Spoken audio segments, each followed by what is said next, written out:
Bonjour à toutes et à tous. Est-ce que oui, le micro fonctionne? Bonjour à toutes et à tous. C'est un grand plaisir de vous accueillir à ce deuxième événement du jour 2 des rendez-vous Gérin la joie, la sixième édition. Sans plus attendre, en fait, je suis Caroline Doyon, directrice adjointe de l'Institut d'études internationales de Montréal. Il faut quand même le mentionner, qui est très heureux de co-organiser cet événement avec la Croix-Rouge canadienne. Donc, sans plus tarder, j'invite Sophie Rondeau, qui est directrice et conseillère juridique éducation humanitaire à la Croix-Rouge canadienne, à prononcer quelques mots et également à vous donner quelques informations sur ce fameux DIH, Droit international humanitaire. Sophie, à toi la parole.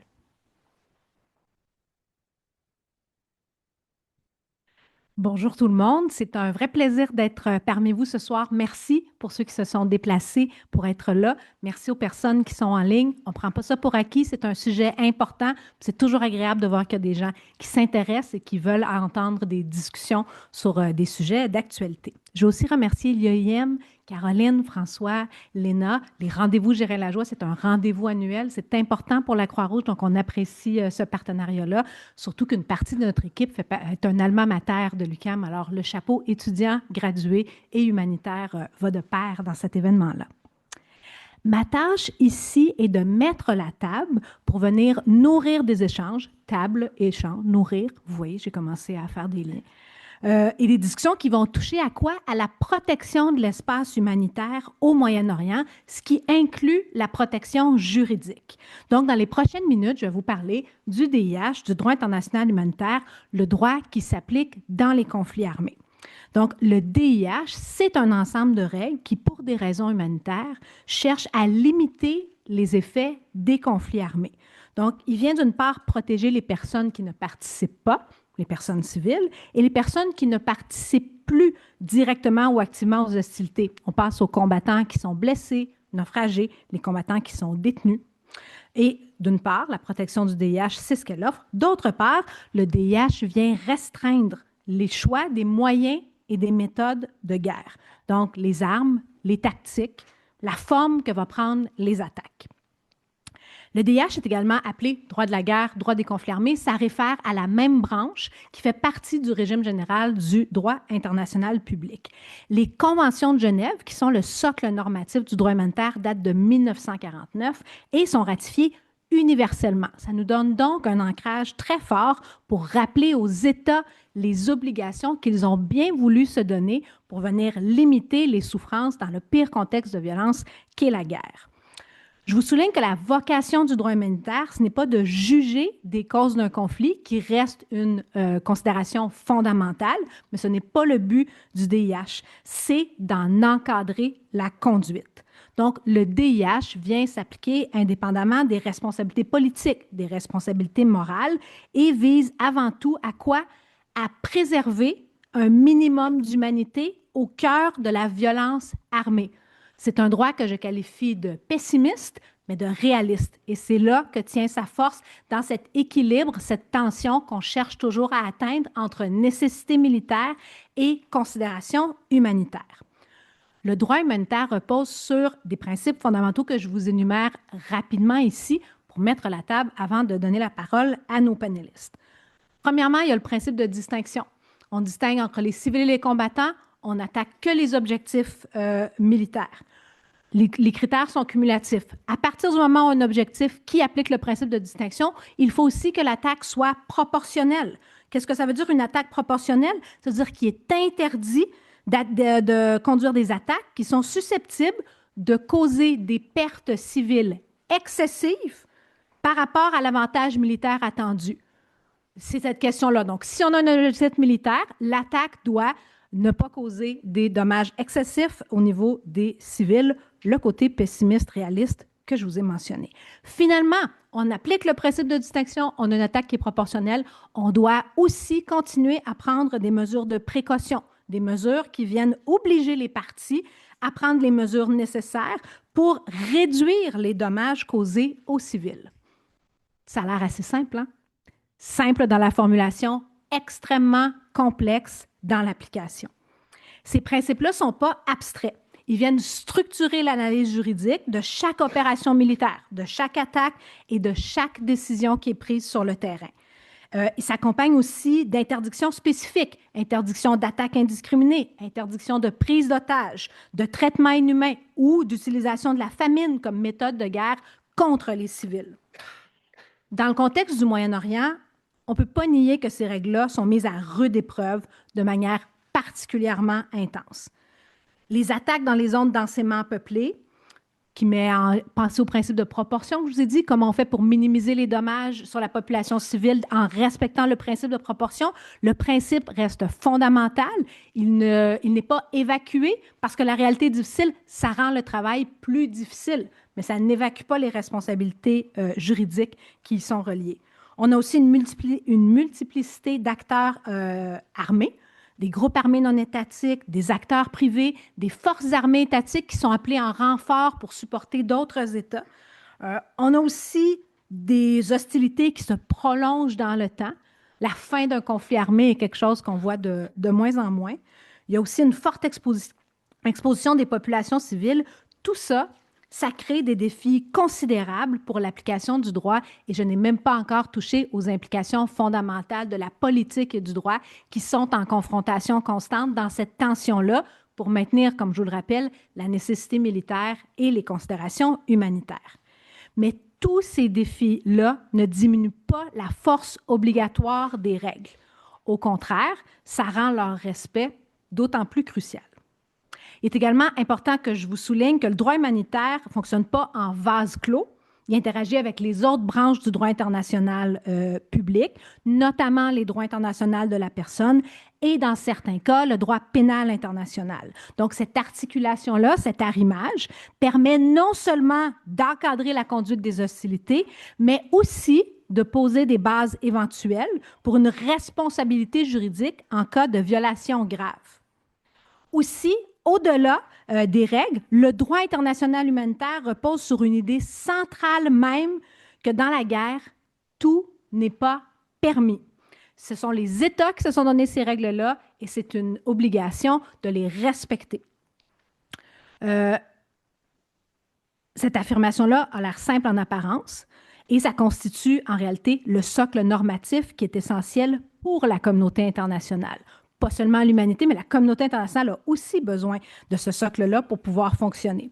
Elle rappelle que la protection de la dignité humaine ne disparaît pas avec le déclenchement des hostilités. Dans le cadre de ce panel, l'objectif est d'apporter un éclairage juridique sur les dynamiques en cours, mais on ne veut pas éviter les questions politiques ou stratégiques et les considérations opérationnelles. On va avoir un portrait d'ensemble. L'ancrage que je vous donne ici se situe dans le droit, mais j'ai toujours dit que faire du DH, c'est un travail d'humilité et de pugnacité. On a une petite contribution et il faut toujours continuer comme Sisyphe qui pousse une grosse roche en haut d'une montagne et qui la laisse retomber et qui y trouve un certain plaisir, une certaine satisfaction à remettre 100 fois son ouvrage puisque c'est un droit qui vaut la peine d'être défendu et d'être enseigné. J'aimerais terminer en partageant avec vous un exemple d'engagement politique, peut-être sur une note un peu plus positive, puisque, comme je l'ai dit, ce sont les États qui font et qui défend le droit international public. C'est donc à eux que le droit international s'adresse. Je vous mentionne donc l'existence de la déclaration, puisque c'est une des questions qui sera abordée dans le panel, la déclaration sur la protection du personnel humanitaire avant, pendant et après le conflit, c'est le titre de la déclaration, qui a été menée par l'Australie et approuvée par le Canada, entre autres, en septembre 2025.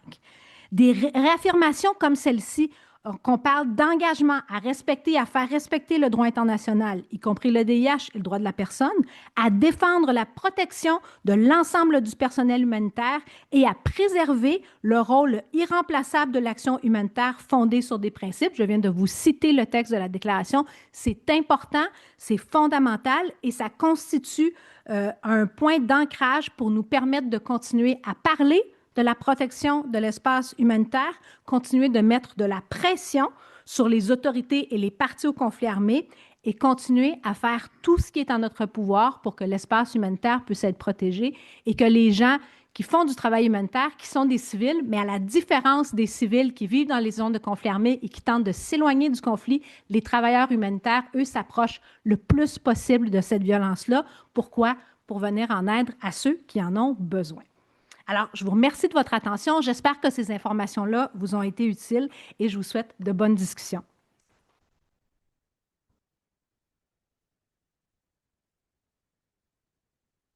Merci beaucoup, Sophie. Bonjour tout le monde. Donc, je me présente, je m'appelle Fanny Dagenet-Dion. Je suis conseillère juridique et spécialiste principale en droit international humanitaire à la Croix-Rouge canadienne. Donc, je suis ici avec vous aujourd'hui pour modérer la discussion très intéressante qu'on s'apprête à avoir. Quelques mots là, seulement un petit peu pour procéder à une transition avant que je laisse la parole. La majorité de l'événement ne sera pas sous ma parole, mais bien sur celle de nos invités. Le droit international humanitaire, Sophie en a parlé, accorde des protections. Il accorde des protections aux populations civiles, aux travailleurs humanitaires, aux infrastructures humanitaires. Moi, je trouve ça très difficile, mais très important de continuer à parler de ce que le droit dit, malgré ce qu'on voit dans les journaux, malgré ce qu'on voit à la télé.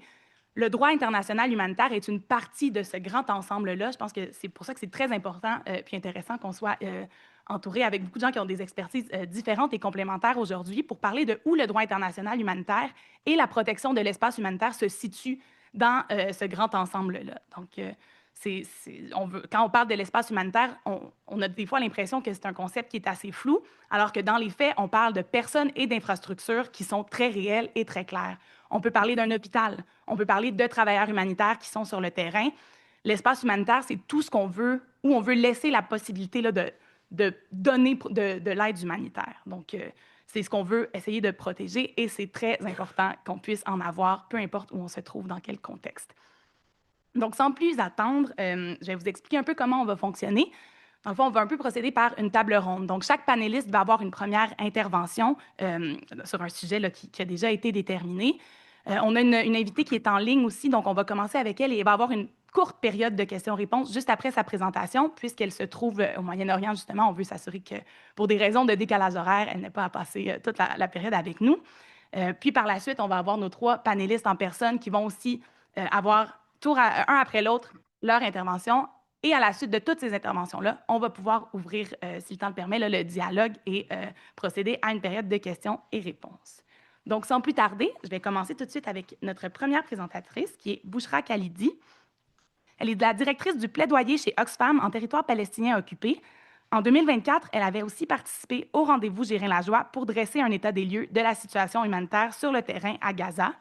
2 ans plus tard, alors que la présente escalade militaire au Moyen-Orient suscite de profondes préoccupations humanitaires, elle parlera de sa perspective à la fois comme travailleuse humanitaire, mais aussi comme palestinienne. Donc, Bouchra va avoir une intervention de 8 minutes environ. Puis, donc, la parole est à vous. Merci. Merci beaucoup, Fanny. Et puis, merci aussi pour l'invitation. Aujourd'hui, je vais être assez directe. Donc oui, j'étais ici à parler avec vous il y a 2 ans et je vous parle aujourd'hui toujours comme directrice du plaidoyer chez Oxfam, mais comme palestinienne, je vis en Cisjordanie, ici à Ramallah. Et en réalité, aujourd'hui, je ne peux plus vraiment séparer les deux parce que ce dont on parle ici, le droit international humanitaire, les principes, les cadres, pour moi, ce n'est vraiment pas abstrait.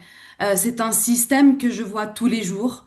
C'est les checkpoints qui coupent les routes et qui coupent nos villes et nos villages et nos familles et nos communautés. C'est des communautés qui se font déplacer par force. C'est des maisons démolies. C'est des colonies israéliennes qui s'étendent. Et aujourd'hui, très honnêtement, la différence entre colons et armée, elle est de plus en plus floue sur le terrain. Et ça, c'est important de le dire dès le début. Gaza, ce n'est pas une exception. Gaza, c'est l'intensification de ce système.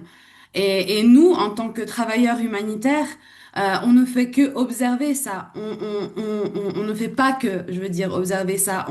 On le vit tous les jours dans notre travail. À Oxfam, on a vu des infrastructures qu'on a financées détruites par l'armée israélienne en Cisjordanie comme à Gaza. On a travaillé avec des communautés vulnérables qui ont été déplacées encore et encore à Jénine, en Cisjordanie, comme à Deir el-Balah, à Gaza. Donc, quand on parle de crise humanitaire, il faut être honnête, ce n'est pas ponctuel, c'est un schéma.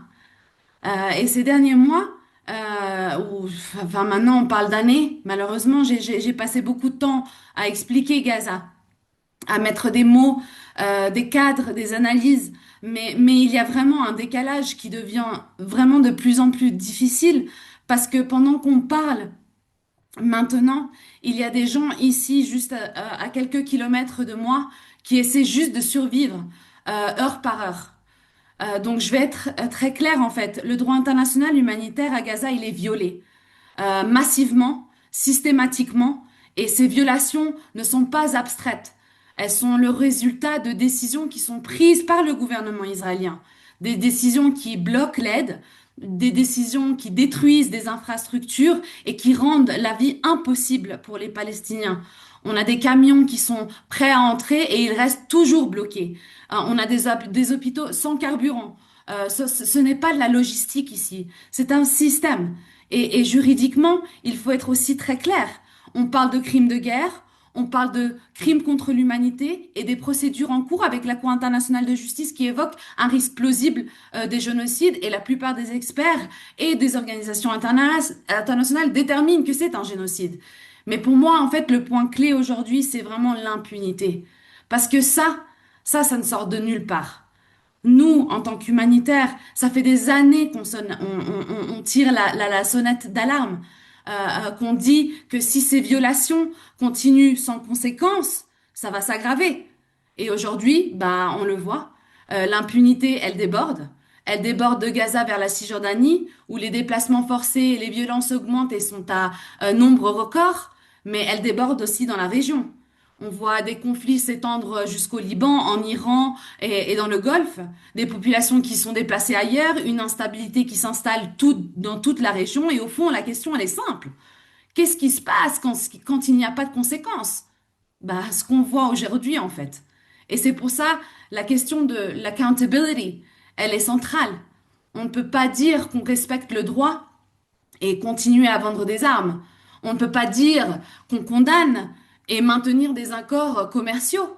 Et on ne peut pas dire que les colonies, elles sont illégales et continuer à commercer avec elles. On ne peut pas soutenir un système et prétendre de le condamner. Et ça m'amène à pourquoi je suis ici aujourd'hui avec vous. On nous demande souvent donc de parler de la crise humanitaire, de vous donner les numéros et les chiffres. Mais une crise humanitaire, ça n'apparaît pas tout seul. Elle est produite et c'est pour ça que je suis ici, pour vous dire qu'elle est produite. Donc oui, on distribue de la nourriture, oui, on apporte de l'eau, oui, on soutient des hôpitaux, mais soyons honnêtes, si on distribue sans remettre en cause le siège à Gaza, si on aide sans questionner la destruction massive de maisons à Gaza et dans toute la Cisjordanie et à Jérusalem, alors on ne fait que maintenir le système. Et moi, je ne suis pas juste ici pour décrire les besoins. Je suis aussi ici pour dire que les causes, elles doivent être traitées. Parce que sinon, on devient les gestionnaires d'une crise, en fait, que personne ne veut arrêter. Et ça veut dire quoi concrètement? Ça veut dire des conséquences qui sont réelles, la fin des transferts d'armes, la suspension du commerce qui est lié aux colonies illégales israéliennes et une application réelle du droit international. Parce que sinon, le droit, il devient en fait optionnel. Et je vais finir là-dessus. Le droit, il existe. Les violations, elles sont vraiment connues et les responsabilités, elles sont claires. Donc la seule question, en fait, aujourd'hui, c'est quelles sont les conséquences? Parce que, en fait, sans conséquences, ben, en fait, ce cycle, il va juste continuer. Merci.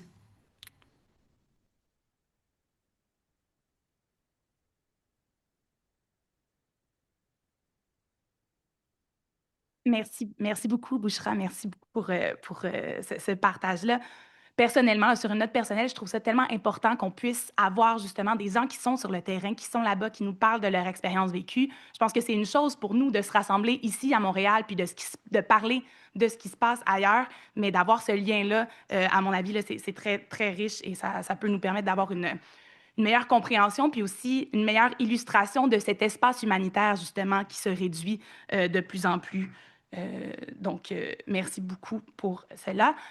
Donc, pour la suite, on aurait le temps probablement de une ou deux questions. S'il y a des gens je pense qu'il y a un micro à l'arrière pour Bouchra. Je sais qu'il y a des gens en ligne aussi. N'hésitez pas à utiliser la fonction questions-réponses. Vous pouvez écrire vos questions. Ou c'est ça, si vous êtes en personne, évidemment, on vous invite à vous lever puis à aller poser la question au micro.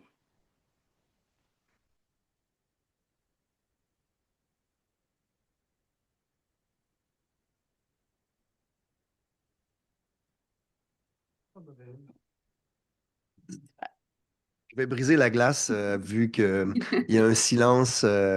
Bonsoir, Boucheran. Merci beaucoup d'être là, vraiment.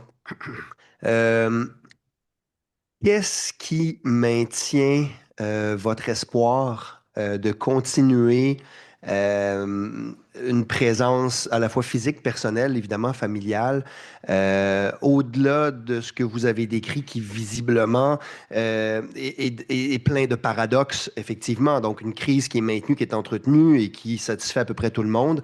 Vous, personnellement, mais pas juste vous, l'ensemble des organisations présentes et des Palestiniens au premier rang, qui sont les premiers vrais humanitaires, qu'est-ce qui maintient l'espoir de continuer? Bah, alors déjà, en tant que Palestinienne, malheureusement, en fait, nous n'avons pas le choix que de garder espoir. Parce que sinon, bah, en fait, c'est le suicide, quoi. Vraiment, réellement, on vit, toute notre vie est affectée par l'occupation militaire. Tous les aspects de ma vie, que ce soit la banque, que ce soit mes papiers, que ce soit mon mouvement, que ce soit mon voyage, tout est affecté par l'occupation militaire. Donc, je n'ai pas le choix, et les Palestiniens, malheureusement, n'ont pas le choix que de garder espoir, parce qu'on a un sens d'injustice. Et on a un réel, on croit à ce sens d'injustice. En tant que travailleuse humanitaire, moi j'ai grandi en Europe et en France, c'est pour ça que j'ai un très bon accent français.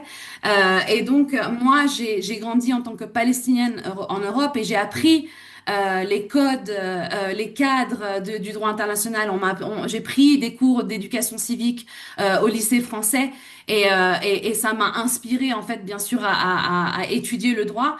Et pour moi, le droit, il est essentiel pour la survie de n'importe quelle société, n'importe quelle communauté. Et donc c'est pour ça que vraiment je crois au droit international, mais c'est bien sûr les politiques qui doivent suivre.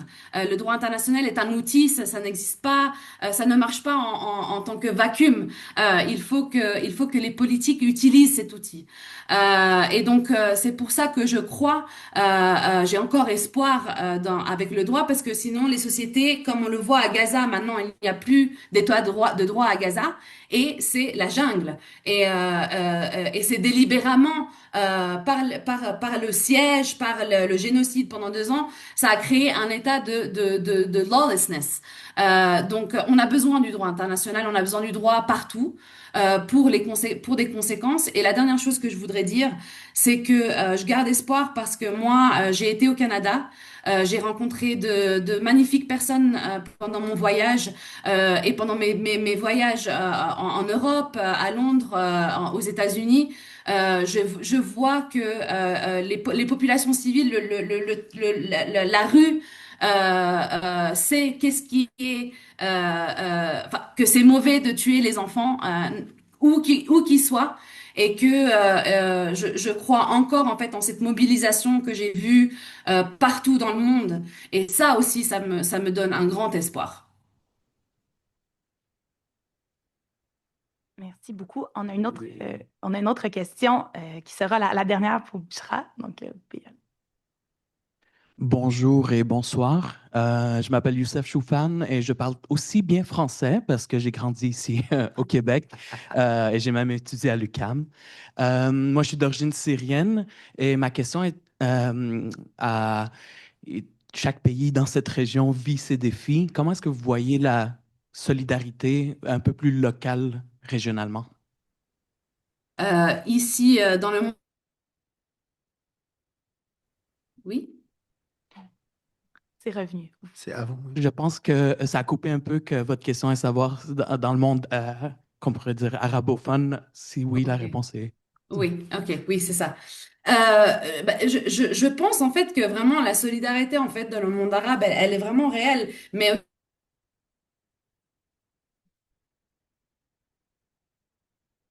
au niveau de la rue ou du genre ou des populations en général, je pense que c'est indéniable. Dans toute la région, on a vu des millions se mobiliser. On a vu certains, on va dire, attempts. Désolé, mon français, je le perds parce que je l'utilise pas assez. Avec les démonstrations qu'on a vues, avec les grands, des soutiens de fonds, des boycotts, des supports de la communauté locale. Donc, je pense qu'il y a vraiment un lien avec la Palestine qui est historique, qui est émotionnel, qui est qui continue en fait à conduire cette solidarité. Mais en même temps, bien sûr qu'il y a un grand gap en fait entre la solidarité populaire et l'action politique. Et beaucoup de gouvernements dans cette région, en fait, ils sont complètement contraints par des considérations politiques, des dynamiques sécuritaires bien sûr des alliances internationales. Et ça, bien sûr, ça a limité combien la solidarité peut se traduire en décisions politiques concrètes. Donc oui, il y a une tension, je pense, entre la solidarité qu'on a vue dans la rue, qui a été très très forte, mais une politique bien plus mesurée et même contradictoire avec les positions de la solidarité générale. Donc, je pense que la solidarité aussi aujourd'hui est en train d'évoluer. Ce n'est pas juste des condamnations, mais je pense que les gens aujourd'hui, ils demandent des questions beaucoup plus difficiles sur par exemple, les réseaux économiques, les accords économiques et les rôles des gouvernements arabes comment on dit, shape the outcomes. Ouais, je pense qu'il y a un, a sense, a growing sense, je suis désolée, je perds mes mots et il est tard, mais je pense que on sait qu'il y a un sens d'injustice en Palestine, dans le monde arabe, et je pense que c'est très fort ce sens, cette connexion de sens d'injustice, mais encore, elle est très contrainte et politisée par leur gouvernement respectif. Merci. Shukran. Merci beaucoup, Bouchra. Donc, merci, on peut réapplaudir. Merci. Merci beaucoup d'avoir été là, d'avoir pris le temps, malgré, on le voit en arrière, là, c'est pas la même lueur du jour qu'on a ici à travers nos fenêtres. Donc, merci d'être resté tard pour partager avec nous. Merci à vous. Je vous remercie.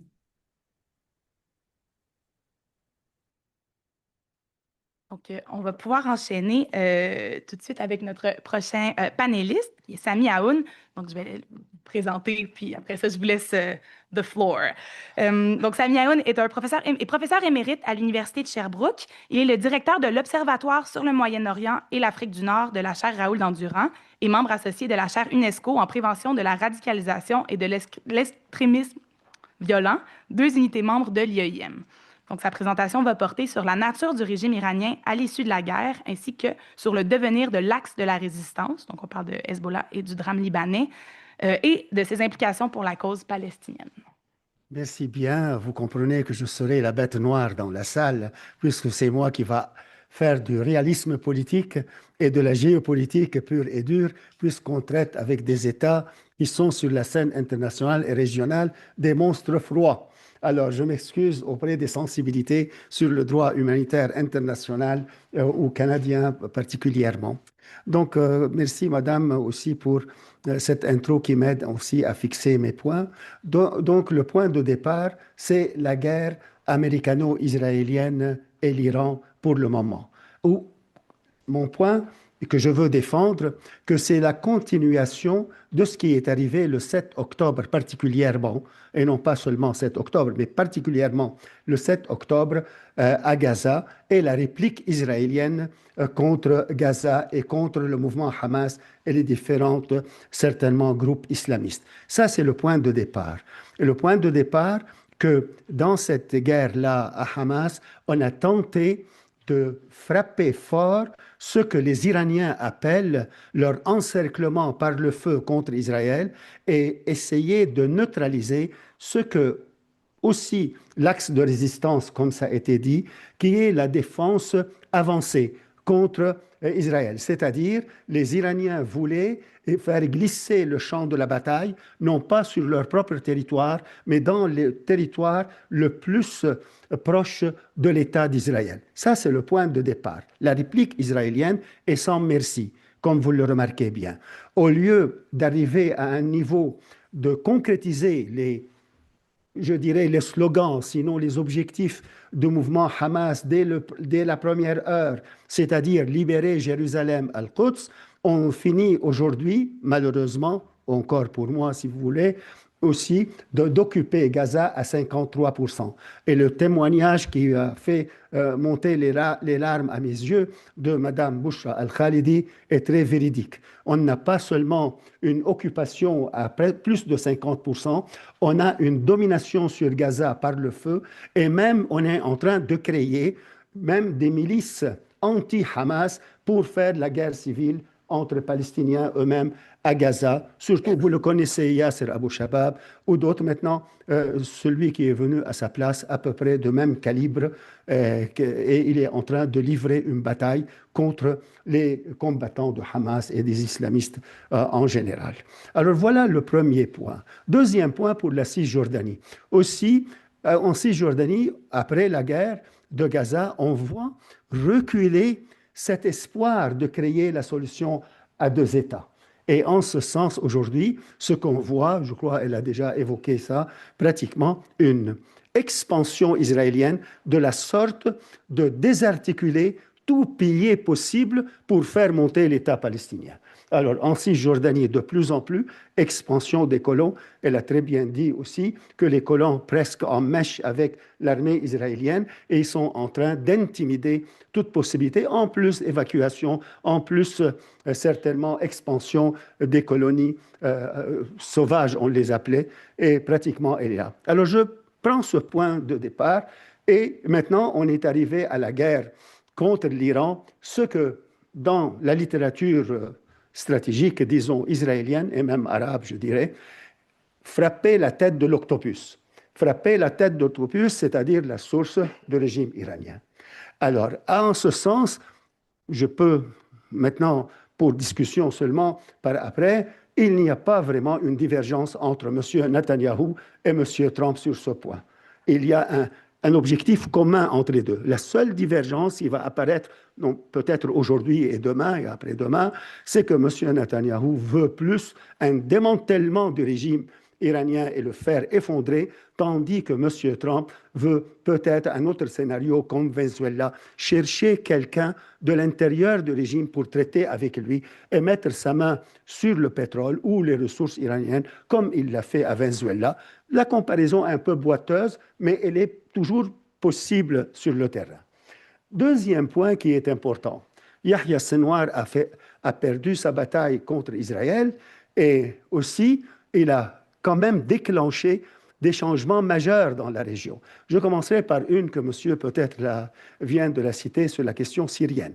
Alors Yahya Sinwar a démantelé presque le régime syrien d'Assad. C'est lui qui a provoqué la chute d'Assad en quelque part. Assad a joué l'équilibre dans la guerre, mais il a perdu. Il n'était pas ni convaincant pour les Arabes, ni pour les Occidentaux, et les Américains surtout. Alors, il est remplacé par un islamiste qui est plus proche de la stratégie occidentale, et certainement il est entouré par deux puissances rivales plus ou moins, qui sont la Turquie et l'Arabie saoudite contre l'Iran. Alors, on a en Syrie maintenant une fin d'une pièce qui était majeure pour l'axe de résistance iranienne. Alors, je reviens vers le Liban maintenant. Aussi, Yahya Sinwar, par sa guerre, il a presque provoqué l'assassinat de Hassan Nasrallah, cette figure icône de la résistance et de l'axe de la résistance qui pratiquement a été assassiné, et on voit de plus en plus le Hezbollah était presque dans un recul défensif, mais un recul, et il a perdu peut-être, si vous voulez, sa bellicosité et armée et ainsi de suite. Deuxième revers donc avec la Syrie. Et maintenant on arrive vers l'Iran. Ce qui a été peut-être rêvé ou illusionné par les Américains qu'avec une frappe forte pour décapiter le régime, et c'était spectaculaire, il faut le reconnaître au niveau militaire, que dans presque 2 heures, ils ont décapité et le guide supérieur suprême Ali Khamenei avec quelques 47 de ses adjoints. Mais le régime iranien a survécu. Et pourquoi? Parce qu'il a appliqué ce qu'on appelle la doctrine mosaïque, c'est-à-dire on n'a pas un pouvoir central. Si vous décapitez le pouvoir, il y a d'autres pouvoirs qui peuvent continuer la bataille. Et c'est une stratégie très intéressante qui a été presque articulée par ce qui, lui, aujourd'hui, peut-être il est l'homme fort de l'Iran, que son nom ne figure pas beaucoup dans les médias, qu'il soit Ahmadiyyan, mais qu'il soit Zulqadr, et qui n'apparaît pas pour l'instant. Mais pratiquement, on voit que le régime survit. C'est vrai que dans cette guerre, l'Iran a perdu, c'est vrai qu'elle est dévastée, mais le régime a résisté. Alors, on reprend une notion très chère à M. Kissinger qui se résume en ce point, que les guérillas n'ont pas besoin de gagner. Ils ont besoin simplement de survivre, tandis que les armées conventionnelles ont besoin de gagner pour gagner. Alors, c'est la différence. Et aujourd'hui, on a une résistance, quand même résilience importante de l'Iran, mais nous sommes à la veille. On ne sait pas. Est-ce qu'on aura une entente avec les Américains qui est en train en cours? Il est apparu que le Pakistan, maintenant, est une puissance médiatrice qui a bien joué le jeu, appuyée par les Chinois et les Américains. Et les Chinois qui ne veulent pas perdre une autre Venezuela, ils veulent gagner l'Iran avec eux, même si cet allié affaibli, mais ils veulent le garder, ils ne veulent pas le perdre. Donc la tendance est vers un compromis américano-chinois sur la question iranienne. Merci à vous.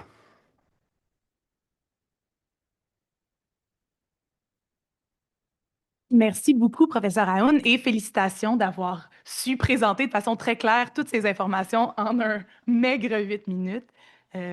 Donc, oui, moi, ce qui résonne, moi, je trouve ça très intéressant. Je ne suis pas une experte de sciences politiques du tout, donc je trouve que c'est toujours très important, à mon avis, quand on parle de droit international humanitaire, de le situer où il est. Sophie en a parlé en début de présentation aussi. Le droit international humanitaire, il existe, il est clair, il donne des protections, même des protections plus hautes à certaines infrastructures, certaines personnes en particulier. Mais par contre, pour que ce droit-là soit fonctionnel, soit qu'il puisse fonctionner, il faut la volonté politique. Donc, de comprendre un peu ce qui se passe derrière, ce qui influence, dans le fond, ce qui se passe sur le terrain, à mon avis, là, c'est très essentiel. Donc, on va tout de suite passer à notre prochaine panéliste. Donc, vous allez voir, là, je suis très contente du panel qu'on a parce qu'on va vraiment montrer, à mon avis, quelque chose qui est un portrait assez grand, assez global de ce qui se passe. Donc, on a avec nous Maryse Dedard, qui est infirmière en chef, qui a été déployée dans des zones de conflit en Afrique ainsi qu'au Moyen-Orient et au Proche-Orient depuis 2016. Elle a travaillé avec des équipes chirurgicales et médicales pour fournir des soins à la population locale qui avait besoin d'interventions médicales ou chirurgicales.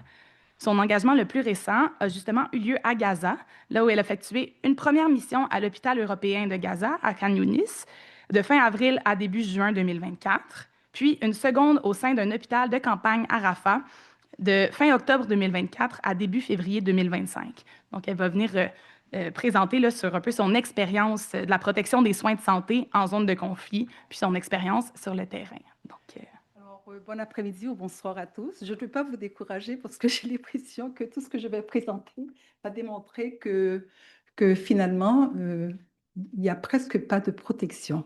Alors, je commence avec, pour remercier tout le monde qui a organisé ça, qui m'ont invité à participer et à vous de venir ici en solidarité de cet événement. Ça, c'est une photo de l'équipe avec laquelle j'ai travaillé à l'hôpital Rafah. Et l'hôpital, je voulais juste vous montrer où est-ce que c'est situé, l'hôpital ici, à Khan Younis, qui est dans une zone à la frontière de Rafah. Et c'est un hôpital qui fait partie de trois hôpitaux importants dans la zone, dans la bande de Gaza de 42 à 12 kilomètres de grand. Et cet hôpital donnait des soins médicaux et aussi chirurgicaux avancés. Ça veut dire qu'il n'y a pas d'autres hôpitaux qui donnaient ces soins-là. On peut avoir un IRM ou faire avoir un scan, avoir une chirurgie neurologique ou avoir aussi des soins pour des soins néonataux très avancés. Alors, Al-Shifa, un des trois hôpitaux a été détruit et puis Nasser, elle fonctionne partiellement. Elle a été aussi atteinte. Et je veux aussi préciser que l'hôpital européen de Gaza était aussi, à mon arrivée, un lieu de refuge pour à peu près 20 000 personnes déplacées.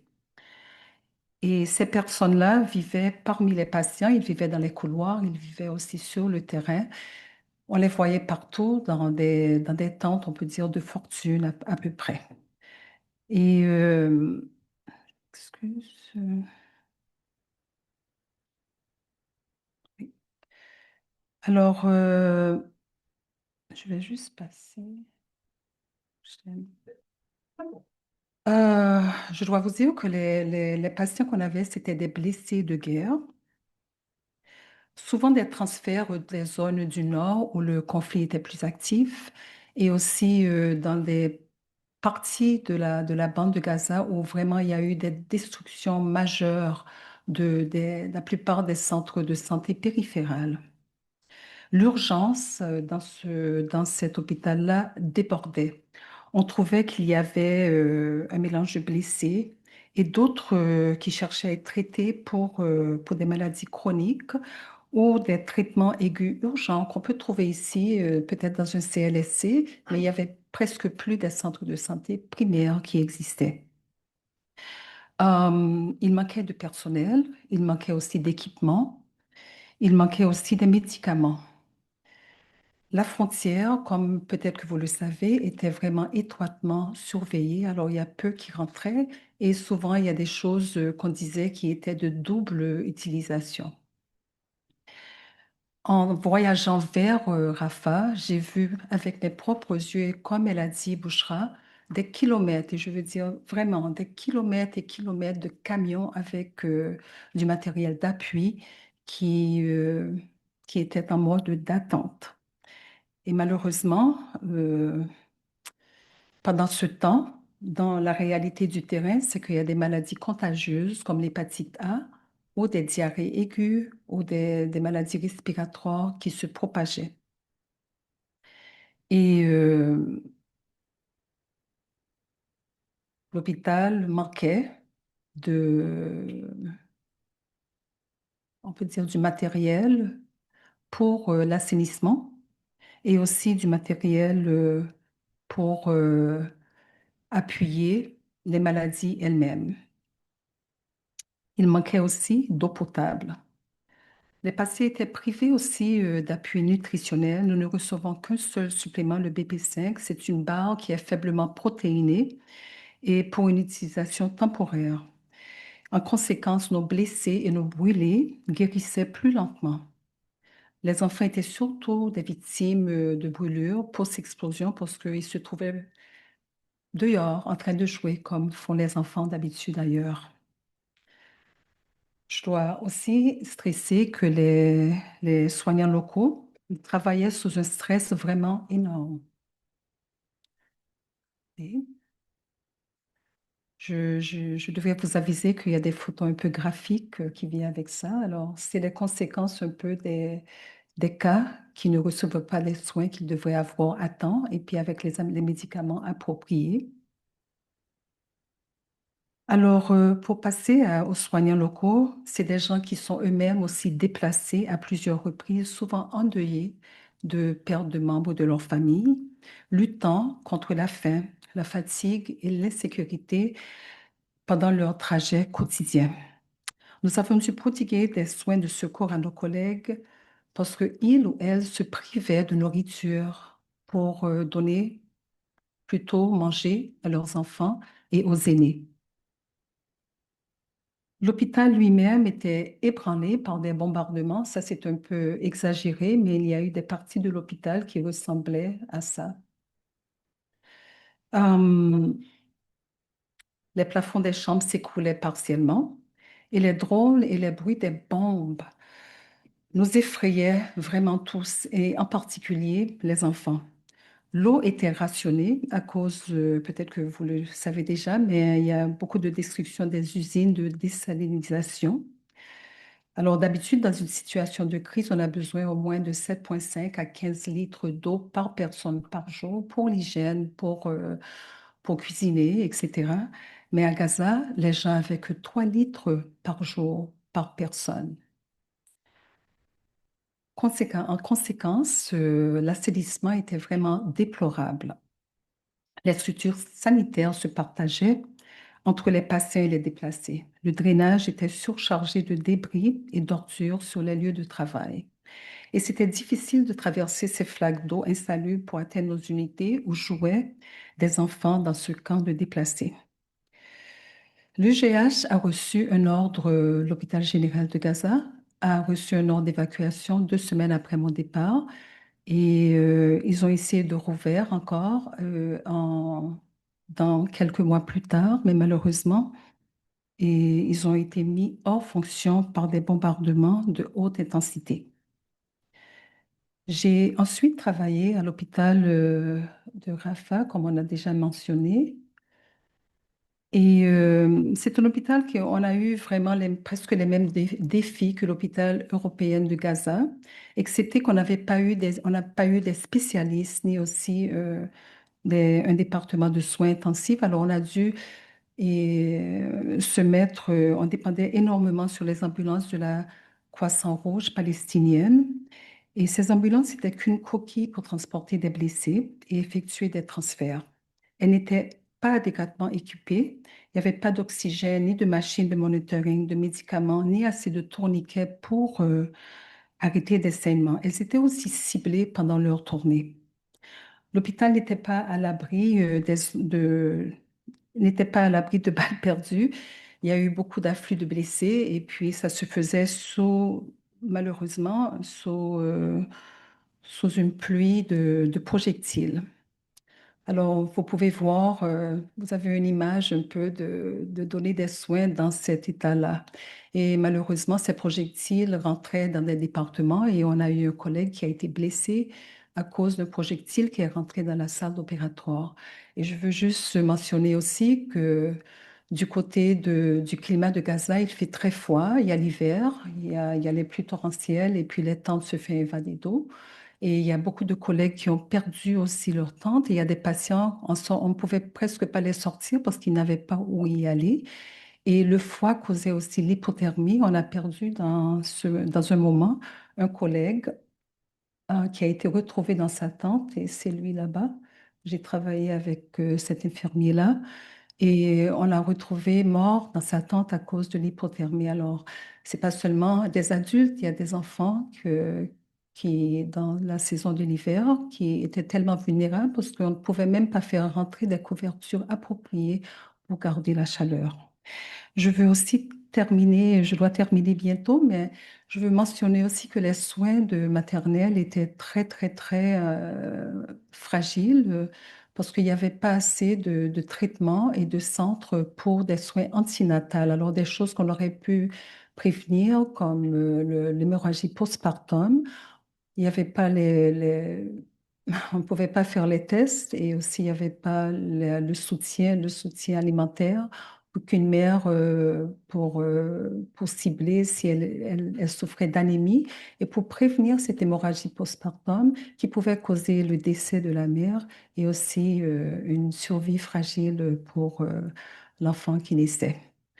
Je veux ajouter aussi que notre mandat, ce n'était pas seulement un mandat médical, il y avait aussi de l'appui psychosocial 24/7 pour les équipes nationales, internationales et aussi pour les patients et leurs proches aidants.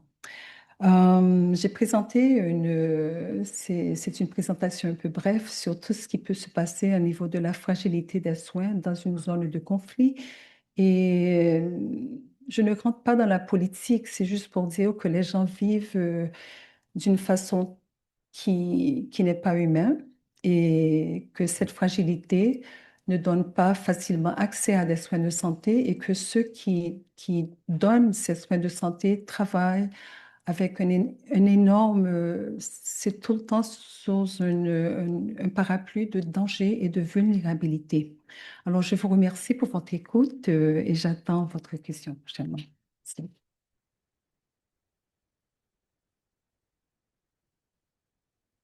Merci beaucoup, Maryse. Merci pour ce témoignage-là. Je trouve ça toujours très, très important quand on organise des événements sur le droit, surtout dans un contexte dans lequel on parle de l'espace humanitaire. Je vous disais que des fois, l'espace humanitaire, on peut s'imaginer que c'est flou. Moi, à mon avis, Maryse représente notamment l'espace humanitaire. C'est la protection des travailleurs humanitaires et du personnel humanitaire est super importante. Puis j'ajouterais aussi, il y a plein d'affaires qui ont été détruites aussi, pardon pour ce lapsus-là, mais des éléments qui ont été décrits, on peut imaginer que même lorsque le droit des conflits armés est respecté, c'est des enjeux qui sont super importants et critiques. On parle de la température, du manque de ressources, la quantité d'eau. Donc, on peut même pas, à mon avis, on peut imaginer, mais c'est difficile d'imaginer en plus les épreuves que ça peut représenter quand le droit international humanitaire n'est pas respecté. Fait je trouve que c'est quand même des strates qui sont assez importantes. Quand on parle de l'analyse de proportionnalité, comme Sophie parlait en début de présentation, là, pour savoir si une attaque est proportionnelle, il faut prendre en compte pas seulement l'effet direct, mais l'espèce d'effet domino que ça peut avoir, là, justement, l'impact d'une attaque sur les soins de santé. Donc, c'est toujours important de le nommer. Donc, merci beaucoup, Maryse. On va maintenant passer à notre dernier panéliste, qui est François Audet. Il est professeur titulaire au département de management de l'ESG-UQAM. Il est directeur de l'Institut d'études internationales de Montréal. Il est aussi le fondateur et le directeur de l'Observatoire canadien sur les crises et l'action humanitaire. Il va donc aborder de façon plus élargie les enjeux humanitaires qui touchent la région du Moyen-Orient, notamment les populations déplacées et l'accès à l'aide. Merci. Bon après-midi tout le monde. Merci de l'introduction. Merci Sophie d'avoir mis la table à tous ces outils importants, mais en regard au témoignage de Bouchra et ce qu'on vient d'entendre de vous, je veux dire, le droit n'existe simplement pas, on est d'accord. Et en fait, je n'ai pas du tout la prétention de parler comme quelqu'un qui arrive de Gaza comme vous, ni de Bouchra qui vit là à temps plein, mais je vais le faire plus comme, évidemment, un expert qui documente la région depuis plusieurs dizaines d'années, mais surtout comme Canadien. En fait, ce qu'on observe là-bas d'une perspective là, de l'expert, c'est l'effondrement historique des normes fondamentales du droit humanitaire. De mon point de vue, c'est un échec politique, un échec moral. Puis, évidemment, c'est facile de le dire, mais il faut le répéter, de l'Occident qui, historiquement, a porté les normes internationales et le droit humanitaire.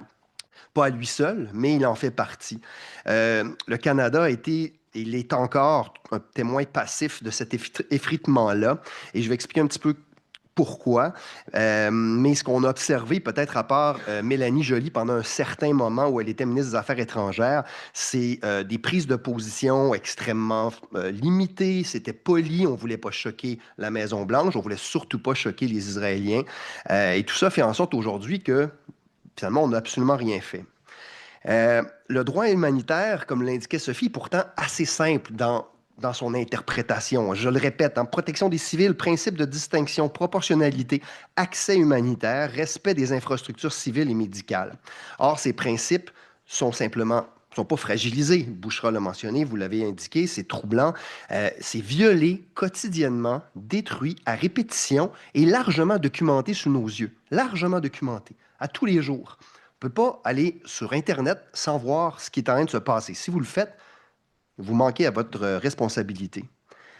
Depuis octobre 2023, plusieurs organisations, dont certaines sont ici et bien d'autres, ont documenté quand même assez bien certains chiffres. Et je sais qu'on n'est pas arrivé à ça aujourd'hui, mais je vais quand même le dire parce qu'à chaque fois qu'on parle de morts, ben, c'est quand même des gens qui sont morts pour de vrai. C'est des familles qui sont détruites, c'est des déchirements épouvantables. Alors répétons-le, même si les chiffres sont tout à fait sous-documentés. Gaza, c'est plus de 70 000 morts. Au Liban, seulement 3 700 civils tués récemment, plus d'1,3 million de personnes déplacées. En Iran, 3,2 millions de personnes déplacées. Des centaines d'attaques contre des infrastructures de santé. Vous en avez nommé quelques-unes vous pouvez même en témoigner personnellement. Plus de 1000 professionnels de santé qui ont été tués, plus de 100 journalistes qui ont été tués. Israël est le pays qui a tué le plus de journalistes sur la planète. Par ailleurs, j'ai dit ça sur un compte LinkedIn, sur mon compte LinkedIn la dernière fois, et ils n'ont pas tardé, et je vais le dire, le Centre pour Israël et les affaires juives a écrit une lettre sur moi dans le Devoir en disant que j'avais dit des choses antisémites. À un moment donné, il y a des calices de limite. Et là, et ça, c'est des faits, là. Donc, plus de 400 travailleurs humanitaires tués. Ça, c'est tous des collègues à vous, là. Et c'est ça qu'il faut dire. Vous savez, la Croix-Rouge canadienne, j'ai déjà travaillé pour la Croix-Rouge canadienne, la Croix-Rouge en général, vous faites un travail exceptionnel. La Croix-Rouge ne peut pas faire cette dénonciation-là. Alors, s'ils m'ont invité ici, c'est sûrement pour que j'en mette davantage pour la foule. À cela s'ajoutent donc des restrictions massives prolongées de l'accès humanitaire, destruction étendue d'infrastructures. Regardez les photos satellites, tout a été détruit. Les Nations unies, quand même un peu objectif, même si selon Israël, non. Famine induite liée aux restrictions d'accès d'aide alimentaire. Or, affamer une population, on l'a dit tout à l'heure, je pense que c'est Sophie qui l'a dit, une population civile délibérément constitue en droit international un crime de guerre. Quand des infrastructures civiles, hôpitaux, réseaux d'écoles, réseaux d'eau potable sont ciblés ou détruites, quand l'accès humanitaire est restreint de manière délibérée, on n'est pas face à des impacts collatéraux. On est face à des situations qui, au regard du droit, constituent des violations graves du droit du DIH, voire de possibles crimes de guerre. Et je le dis évidemment comme expert conditionnel parce que en droit, ça prend des preuves. Il faut monter un dossier juridique et si un jour, peut-être, on ne verra pas ça notre vivant, hein, Anne. Si un jour, peut-être, il y aura une justice, elle sera loin d'être réparatrice.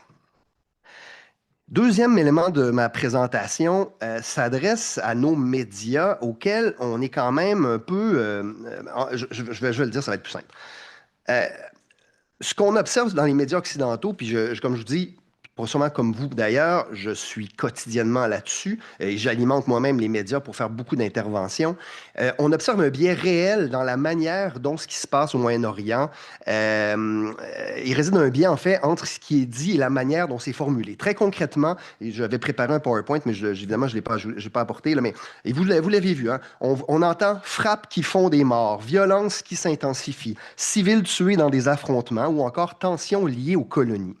Alors que dans les faits, factuellement, ce qui devrait être lu et écrit par les journalistes et les médias respectables, c'est bombardement de zones civiles densément peuplées. C'est attaques contre les infrastructures civiles protégées dans des hôpitaux ou des écoles. C'est violation du droit humanitaire international. C'est crimes de guerre présumés. C'est expansion de colonies et violation en droit international. Les mots sont importants, les détails sont importants. C'est un glissement lexical extrêmement dangereux, extrêmement dangereux. Puis c'est pas le seul endroit où on fait des glissements lexicaux, évidemment, mais celui-là l'est particulièrement parce qu'il transforme des violations, des crimes potentiels en simples faits divers. Hein? Ça devient naturel et on se lasse et ça normalise les crimes. Quand on atténue les mots, on atténue les responsabilités, puis on atténue aussi, en fait, on enlève les responsables de l'équation. Cette différence de langage n'est donc évidemment pas anodine, mais elle structure notre compréhension du conflit. Elle conditionne l'opinion publique, elle conditionne ce que vont dire nos élus en disant, pour l'instant, on ne dit pas le mot génocide, donc on ne le dira pas trop fort, on le dit sur la pointe des pieds, puis personne ne va en parler, puis oups, personne n'en parle, on va continuer comme ça. On normalise des crimes. Nommer en droit international, c'est pas du militantisme, et surtout pas comme expert, comme académique, comme scientifique, c'est une exigence analytique. On est extrêmement lâche dans les médias, et pas lâche seulement politiquement, mais lâche dans la rigueur de dire qu'est-ce qu'il y en est. Parce que si c'était l'inverse, et quand ça arrive, on le dit que le Hamas a fait un acte terroriste, on le dit que le Hezbollah et que les Mollahs aussi sont des terribles, on est d'accord. Et d'ailleurs, documenter et critiquer les violations commises par Israël et les États-Unis n'est pas incompatible avec le fait qu'on documente et on critique ce que fait l'Iran, ce que fait le Hezbollah, ce que fait le Hamas. La posture humanitaire, la posture du droit, la posture des citoyens qui devraient se tenir debout, c'est de documenter les impacts sur ce qui se passe sur les civils, indépendamment de qui fait ces actions.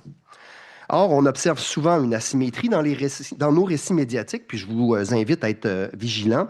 Les responsabilités sont diluées, les formulations sont lichées lorsqu'il s'agit de certains acteurs étatiques, et en l'occurrence Israël et les États-Unis, dans nos grands médias. En atténuant les mots, on se protège d'une vérité très inconfortable qui a été dite. C'est celle que, finalement, ici au Canada, On n'est pas seulement des observateurs, c'est que finalement, on est aussi des acteurs. Comme le disait Bouchra, si on continue à vendre des armes, si on continue à soutenir les colonies, si on continue à faire rien, ben, on est complice silencieux. Et parfois, malheureusement, le militantisme pro-palestinien n'explique pas assez bien ce glissement-là et il se radicalise, malheureusement, même dans notre université. Ce que nous risquons de perdre, je termine là-dessus aujourd'hui, c'est pas seulement le respect du droit humanitaire, mais à mes yeux, ce qui est encore plus grave, c'est que collectivement, on est en train de perdre comment nommer clairement un crime quand il se produit, et surtout qu'on n'est plus capable d'assumer les implications politiques de ces crimes-là.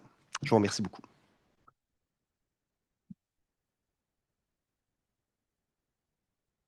Merci beaucoup, François.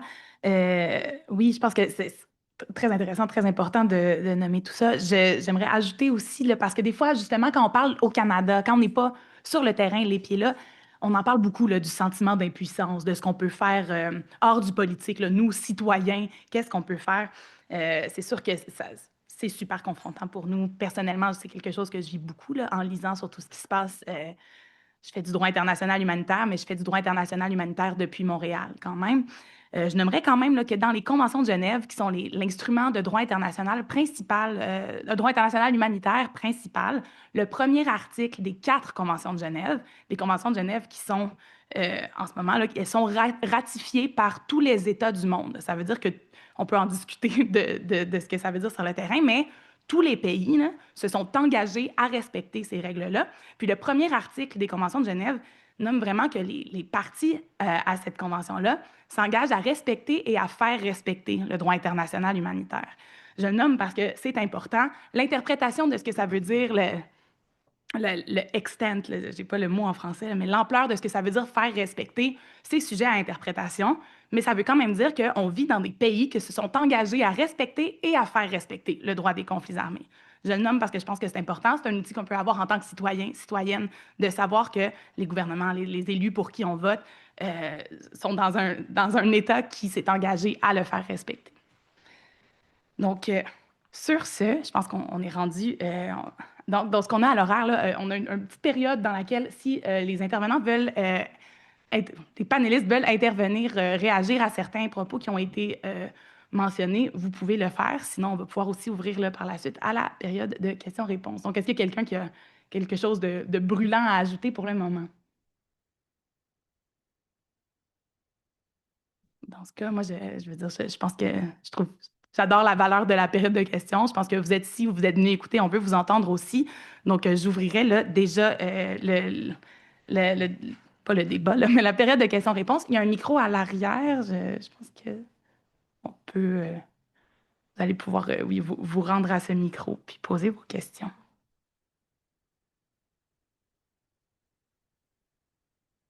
Allez-y. Je suis rendu. Vous y êtes. Vous pouvez maintenant poser votre question. Voilà.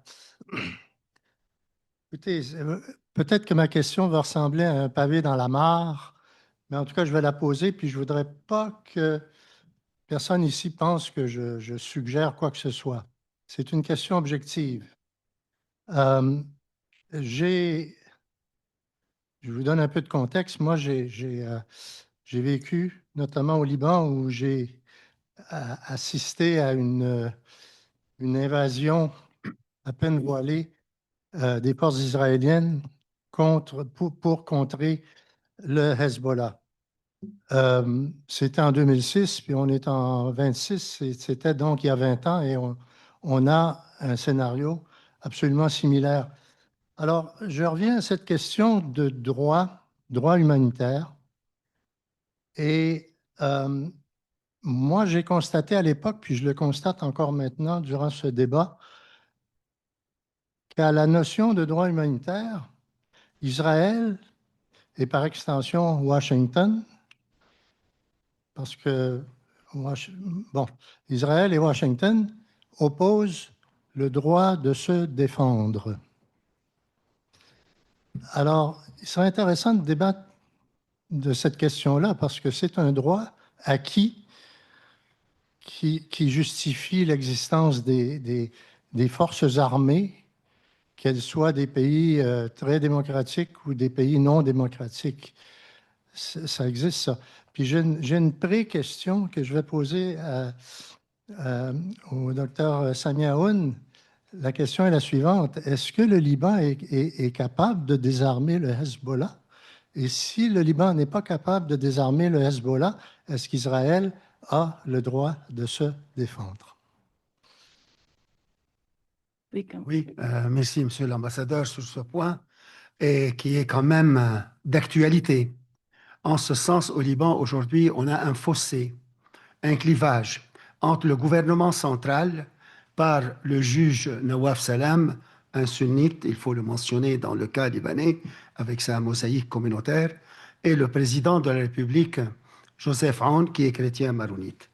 Et de l'autre part, on voit que le Hezbollah a toujours un appui assez substantiel, assez large dans sa propre communauté, même s'il y a quelques divergences entre quelques libéraux chiites et même avec l'allié le plus, je dirais, rigide avec le Hezbollah, Nabih Berri, le speaker de Liban, se distancie un peu de ce que le Hezbollah, quand il a lancé les 6 missiles dernièrement pour venger la mort du guide suprême Ali Khamenei. Alors, on a quelque chose qui est assez intéressant. Le gouvernement libanais, appuyé partiellement par un leader chiite, Berri, mais le Hezbollah hors la loi libanaise. C'est-à-dire, on a une confrontation entre la logique de la raison d'État, représentée par ces personnalités et ces groupes, et on voit que de l'autre part, le Hezbollah s'accroche à son droit de résistance. Et donc, il n'y a pas une unanimité au Liban, ce point. Un autre point qui est important, pour le mentionner aussi, oui, vous avez raison, que Israël prétend qu'il est capable de désarmer le Hezbollah parce que l'armée libanaise est incapable. À vrai dire, il y a une vérité là-dedans. Parce que si jamais on va lancer l'armée libanaise, vu que le pays est précaire, il se pourrait que des officiers chiites, sous une fatwa quelconque, vont rejeter l'idée d'aller faire la guerre à leur propre famille, à leur propre parenté. Et c'est d'où la prudence du président de la République et du gouvernement d'aller en guerre. Alors, il y a quelque chose qui est non dit. Si jamais on ne peut pas, laissons les Israéliens faire. C'est en ce sens. C'est un peu cynique, mais c'est quelque chose qui arrive. Alors maintenant, le point, le Hezbollah, est-ce que sa loyauté est pour les talibans? On sait que les islamistes en général, les Hamas, Jihad islamique et d'autres, si vous connaissez leur littérature, ce qu'ils disent, la question de la patrie, la question de l'État moderne, l'État-nation, c'est pas si important pour eux. Et pour eux, ce qui est le plus important, c'est la guerre de la Ummah contre l'ennemi. Et tant et autant, dans la littérature, Israël considère le Hezbollah comme un ennemi existentiel qu'il faut détruire, aussi dans la littérature de Hezbollah et bien d'autres, Israël est une tumeur cancéreuse. Vous comprenez? Donc c'est une lutte eschatologique, je dirais, entre deux idéologies religieuses qui ne savent pas où est le compromis, même si parfois ils montrent un peu de pragmatisme. Alors vous avez raison, le Liban risque peut-être une guerre civile s'il va lui-même aller, selon les ordres pour l'armée libanaise pour démanteler le Hezbollah. C'est un grand risque. Et de l'autre part, si on laisse les Israéliens le faire, aussi c'est un autre grand risque pour quand même un État qui n'arrive pas à défendre ses propres citoyens. Et nous sommes piégés. Nous sommes en ce sens piégés. Que pour le Libanais, je dis. Moi, je ne sais pas si vous avez... Oh. Voilà, c'est un grand problème. Si jamais il y a une entente entre Américains et Israéliens, on sait très bien que le Hezbollah a déclenché cette attaque de 6 missiles, c'était pour venger la mort de Khamenei. Et on sait très bien, d'après au moins des sources libanaises pro-Hezbollah et anti-Hezbollah, qui disent que maintenant le commandement de Hezbollah est entre plutôt les gardiens de la révolution islamique iranienne. et n'ont pas beaucoup de Libanais. D'ailleurs, vous remarquez, le Hezbollah est toujours fier de ses combattants quand ils tombent martyrs. Mais cette fois-ci, ils n'annoncent pas beaucoup des noms. Et quand on voit les noms qui circulent, il y a beaucoup d'Iraniens. Alors, c'est en ce sens que, comme même le Hezbollah, et ça, c'est d'après mes sources dans la communauté chiite, c'est pourquoi le Hezbollah lui-même, il est dépassé par l'événement. Il a une tendance trop libano-libanaise qui n'arrive pas à se positionner parce que la décision de poursuivre la bataille n'est pas nécessairement entre leurs mains. Et Le drame, c'est que tout le monde est dépassé dans ce pays. comment? Le drame, comme tu le dis, tout le monde est dépassé. Justement, il faut craindre, comme M. Dolemier a dit, il faut craindre pour l'entité en tant que telle. On ne va pas rentrer dans la complexité, mais on sait très bien, c'est la première guerre dans la région qui ne se fait pas sous la bannière défendre la cause palestinienne. C'est une guerre qui se déroule et la cause palestinienne est complètement absente. Complètement. Ni pour les Iraniens, ni pour le Hezbollah, ni pour d'autres.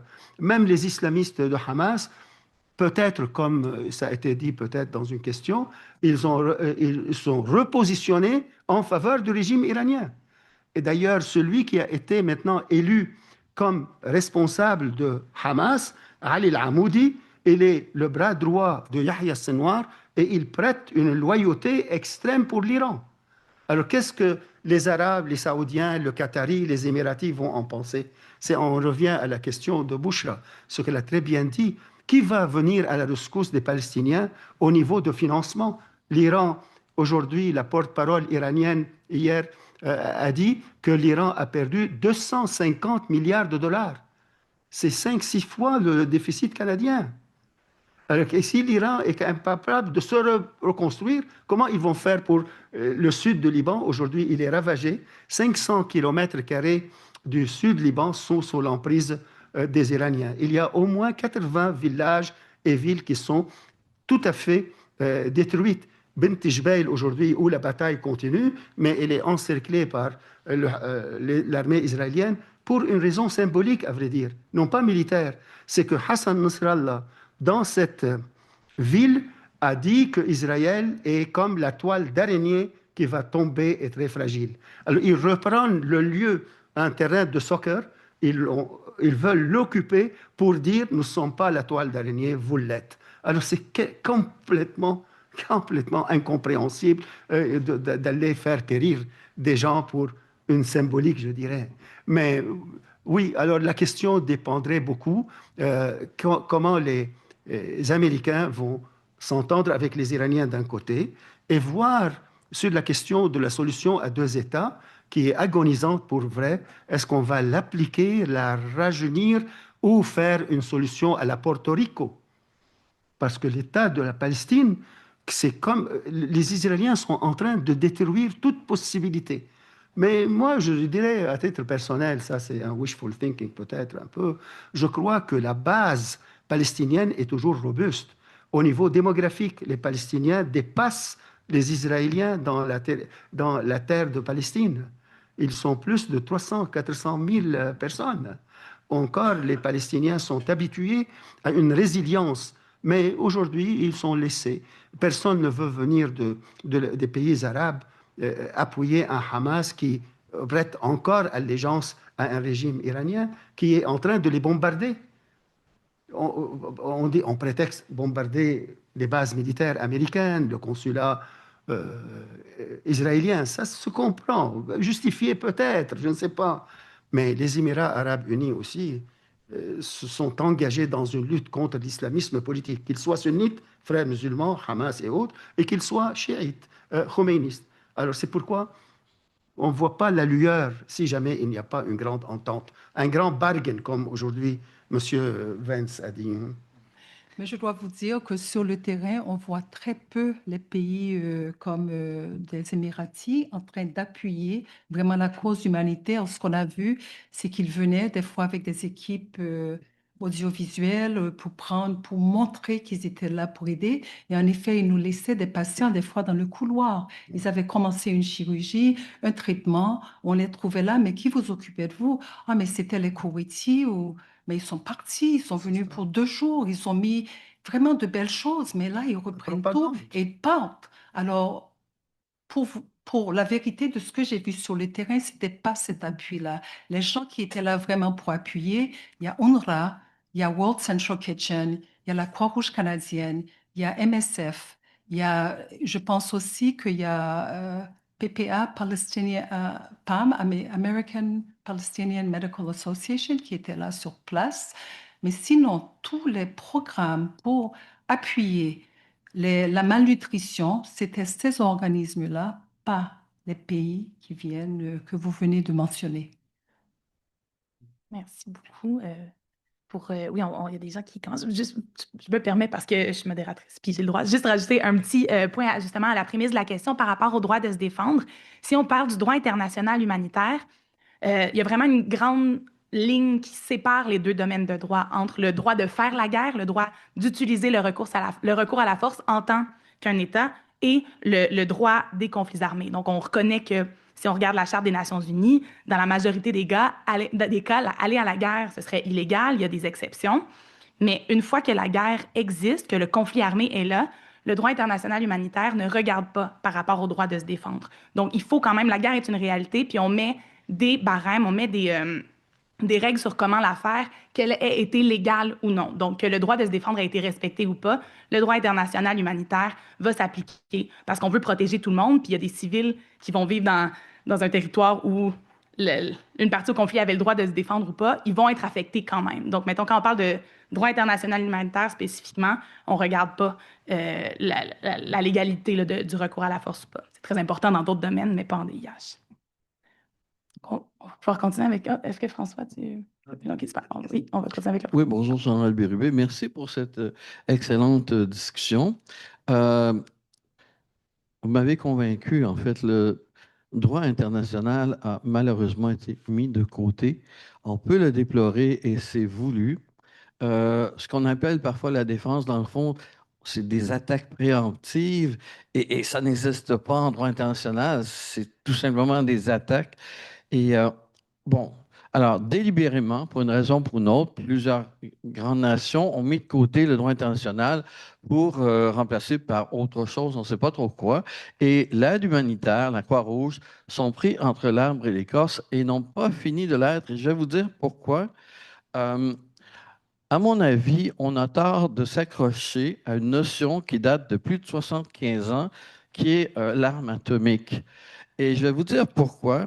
Parce qu'actuellement, il y a quelque chose qui est autant et plus dangereux. Je prends une longue liste d'autres moyens qui ressemblent plus à David contre Goliath, qui sont aussi et plus efficaces que l'arme atomique. Mentionnons, dans le cas des guerres, disons, civiles ou des guerres à l'intérieur des villes par des groupuscules comme l'État islamique et d'autres, les drones, et en particulier les drones optiques, il y en a à peu près 1000 et plus par jour entre l'Ukraine et la Russie. Et avec le temps, ils ont généré plus de morts et de morts civiles et autres, parce souvent les militaires sont d'anciens civils, il y a après quelques semaines, quelques mois, que l'arme atomique à Hiroshima et Nagasaki. Donc, c'est une notion qui est périmée.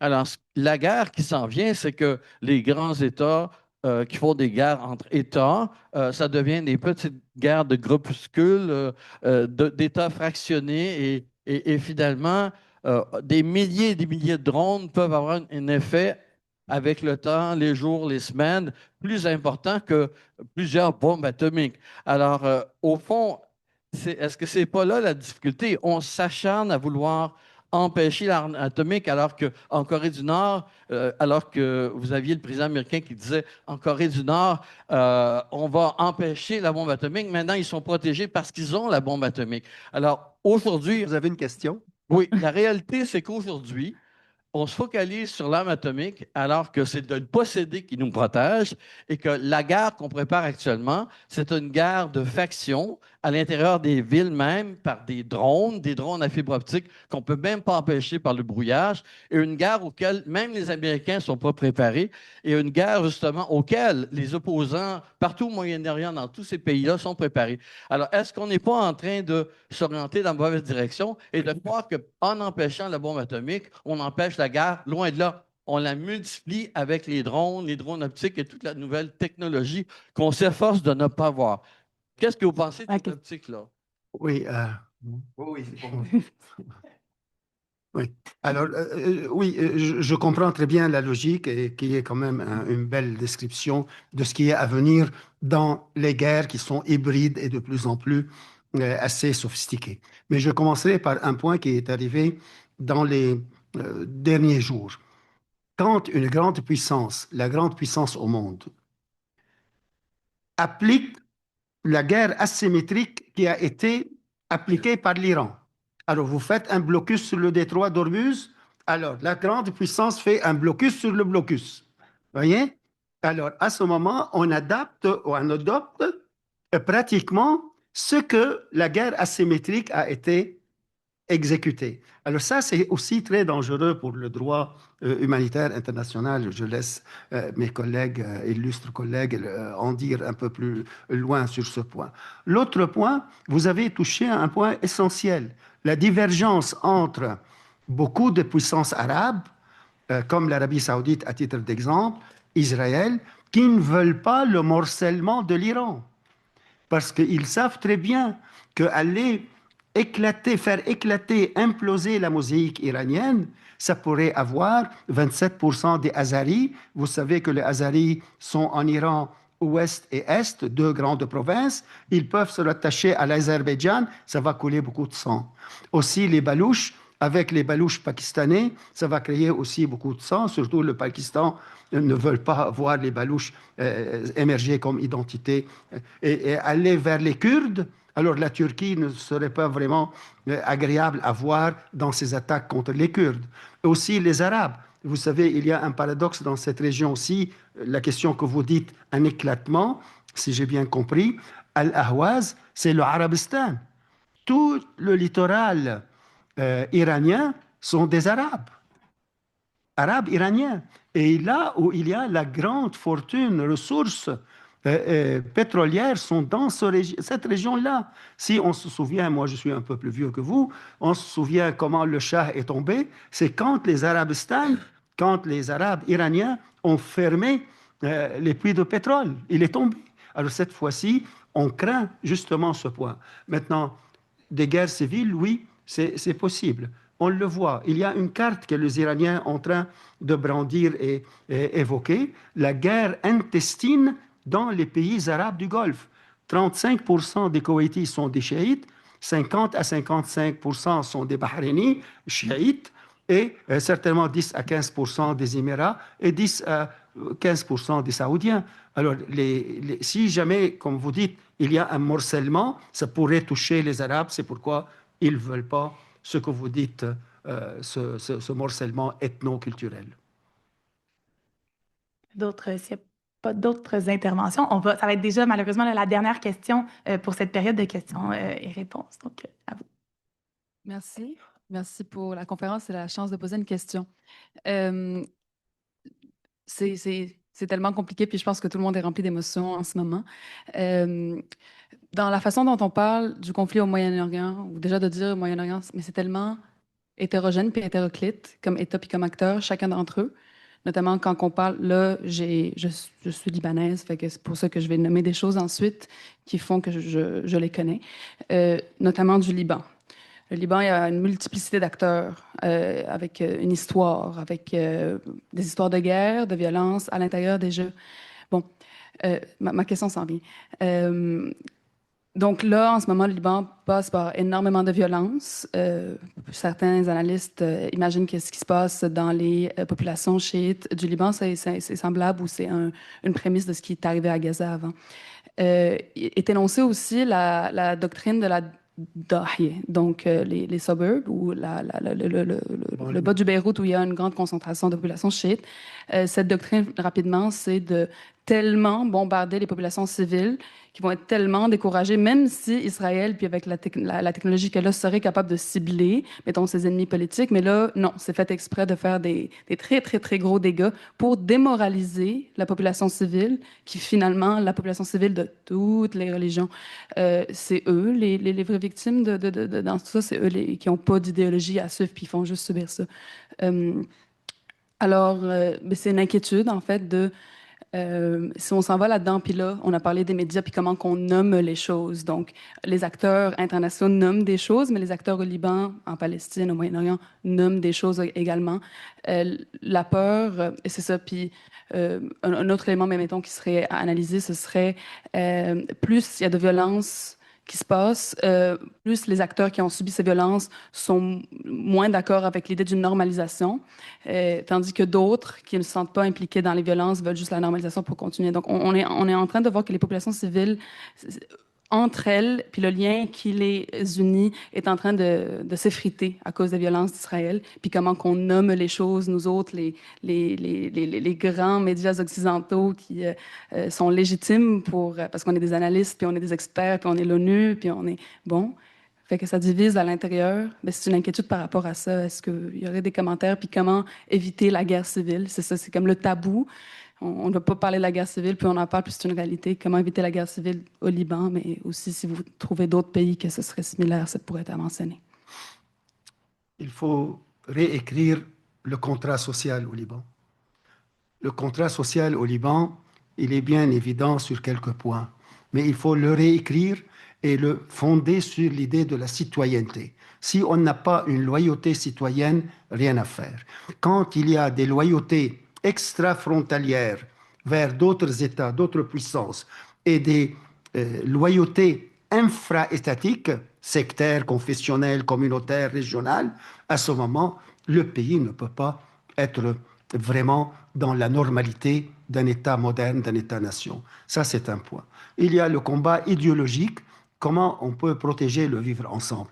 Vous ne pouvez pas protéger le vivre ensemble quand vous avez des idéologies religieuses, anti-humanistes, anti-citoyennes. Ça ne passe pas. Il faut que ça soit dans une initiation à la démocratie citoyenne. On est un peu loin. Le Liban a été toujours un État précaire. Ce n'est pas la première fois. D'ailleurs, c'est depuis sa formation, il a été fondé sur une certaine précarité. Deux négations ne font pas une nation, islam et christianisme. Ça a été fondé sur cette idée. Et après, on a eu des experts libanais qui disaient deux négations ne font pas une nation, mais pratiquement, oui, ils le font. Et ils ont lancé cette aventure libanaise. Aujourd'hui, elle est en péril. Il reste que les Libanais sont assez ingénieux. Ce sont des gens ouverts sur la Méditerranée, vers l'Europe. Ils sont ouverts vers le hinterland arabe et musulman. Ils ont joué toujours le rôle des Turjman, comme disaient les Ottomans, comme disaient les Turjman, c'est-à-dire les traducteurs qui font les médiations. Est-ce qu'ils vont récupérer cette mission? Je ne sais pas. Je ne veux pas que vous touchiez un peu plus mon fort intérieur, mais je vous dirais, moi, vous parlez beaucoup d'espoir, moi je garde même espérance, non pas simplement espoir, parce que c'est vraiment incompréhensible qu'un vivre ensemble d'un pays qui a été une fois la Suisse d'Orient, qui devient l'enfer de l'Orient, ça c'est très difficile à accepter. Mais je crois que tout tourne autour du pacte social. Est-ce qu'il y a une dernière petite rapide intervention de la part des autres panélistes? On a la chance d'avoir des plus grands experts du Liban assis avec nous. On va les laisser parler. Bon, comme vous voulez.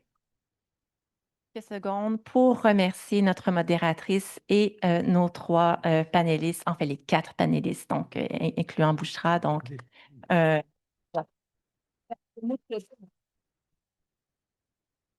ce n'est pas encore tout à fait terminé. À l'IEIM, à l'Institut d'études internationales de Montréal, nous avons la chance, le privilège de collaborer donc avec un bassin de 11 fellows donc d'anciens diplomates pour la plupart d'entre eux qui ont évolué dans différents pays où le Canada est représenté. Alors, j'invite pour le mot de la fin, les remarques donc de clôture, notre fellow François Larochelle, donc qui a été diplomate canadien dans plusieurs pays du Moyen-Orient. Donc, François, à toi l'honneur de terminer ce panel.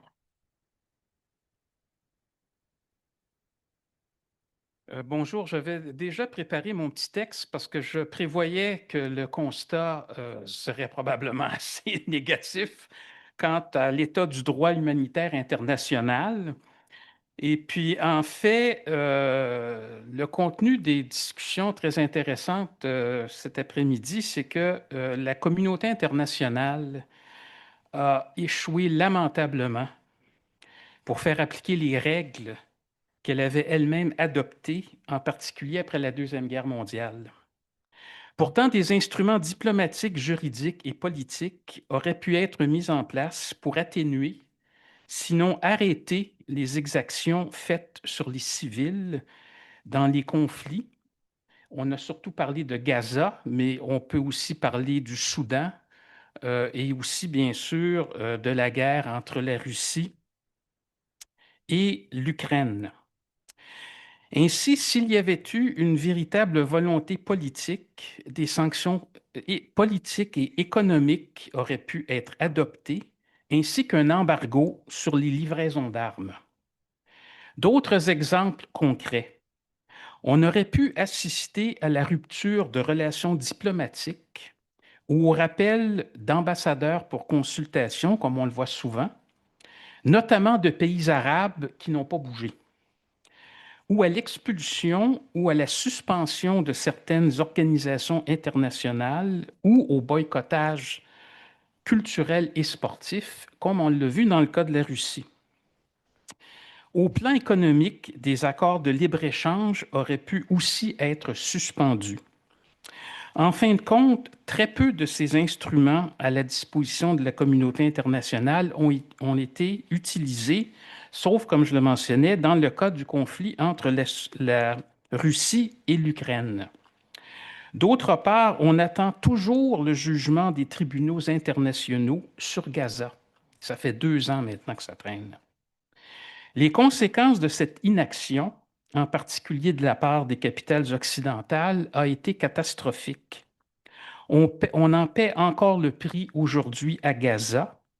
Et d'ailleurs, des précédents ont été créés qui se répètent actuellement au Liban et en Iran. Désormais, la conclusion à tirer de toutes ces pertes de vies humaines et de destruction au Moyen-Orient, en Afrique et en Europe est claire. Il faut réformer et renforcer le droit international humanitaire. Bien sûr, le contexte actuel n'est pas porteur, en particulier quand on voit qu'une puissance telle que les États-Unis n'en tient même plus compte dans son comportement politique et militaire. Ceci dit, il ne faut pas baisser les bras. Les Nations unies existent toujours et le nombre de pays qui l'appuient est important. C'est là qu'une réforme du droit humanitaire devrait se faire, mais il faudra une bougie d'allumage. Et à ce titre, et en se basant sur les déclarations du premier ministre Carney, on parlait de la politique canadienne, je pense que son idée de regrouper des pays qui portent les mêmes valeurs derrière un projet concret pourrait faire avancer ce processus. À ce titre, le Canada pourrait s'inspirer de l'initiative remplie de succès qu'il avait menée pour le traité d'Ottawa sur l'interdiction des mines antipersonnelles, conclu en 1997. À l'époque, on avait formé une coalition d'ONG et de nations pour le réaliser. Bien sûr, le Canada ne peut porter sur ses épaules tous les éventuels renforcements et réformes du droit humanitaire international, mais il pourrait, par exemple, initier une réflexion et un processus pour encadrer l'utilisation de l'intelligence artificielle dans le domaine militaire.